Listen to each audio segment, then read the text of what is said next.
Hey everybody, here's the Cummins Econoline project. Looks pretty similar to the van from the first episode, but let me give you a little overview of what we got going here. Go into some detail on some other videos, but the engine is in, as you can see here. Fits pretty well. Nice clearance. It's about 6 inches or so to the closest point. As far as fan clearance to the radiator, definitely 1.5 inches there. Come around here to the driver's side and show you inside clearance. Don't mind the rubber glove, keeping debris out of the fuel line.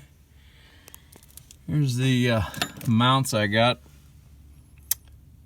from DCS, Diesel Conversion Specialty,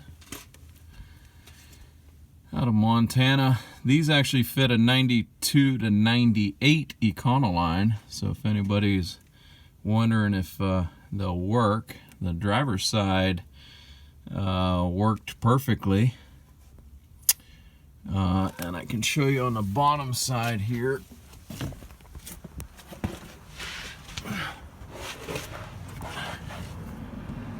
It does sit a little bit higher up on the cross member than it may on a 92 to 98 that they were designed for. Hence, if you notice there, I have an extra 3/8 plate welded to the front of the mount, and that will be bolted down to the engine cradle from the top down.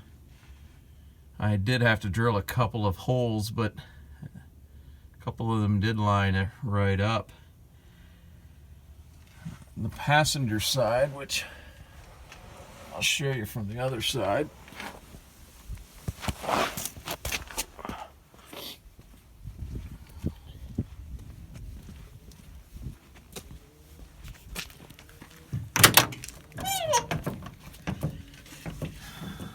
lined up pretty well, but the cradle mount and the frame mount didn't quite work, so I ended up again taking 3/8 plate and building my own mount that mounted to the same factory location as the 351 Windsor mounts that were in this van originally.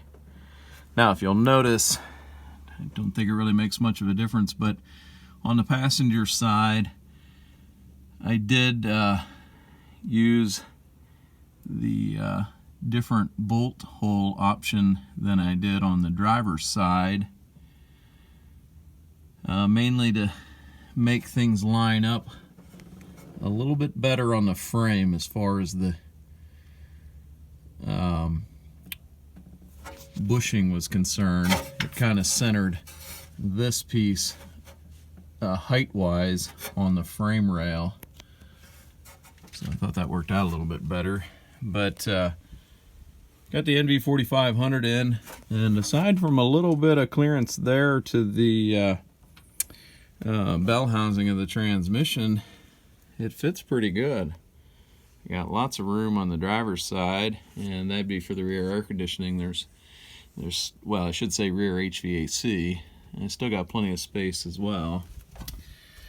Back to the shifter, I am going to slide the engine back about another 1/4 inch or so. As you can tell, I am contacting at the front, and there is, if you see that spot weld there and here, the floor cross member runs right in through here, and I did have to take a little bit of it out, and I don't want to cut any more, so I'm just going to slide the whole thing back a little bit. There's a ridge on the bottom side running right here. I may have to massage that a little bit to get me just a little bit more clearance on the underside. But otherwise, I mean, the turbo's not in, but Got plenty of room for the turbo and a downpipe. And again, I got plenty of clearance from the valve covers up to the dog box. Let me give you a little shot of the transmission cross member that I made. Took some time and tried to make it look pretty nice. That's a piece of DOM tubing, not just regular pipe, so the strength should be there. Had a good buddy of mine bend that up, but welded that all across there in an effort to keep my ground clearance as high as I could, but yet keep my clearance to the output of the transfer case for the drive shaft.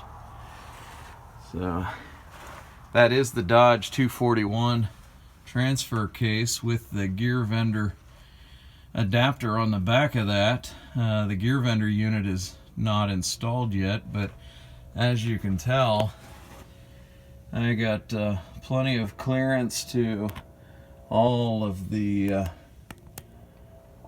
cross members. A little close there, but I still got half an inch or so. And I should have plenty of space for the unit itself.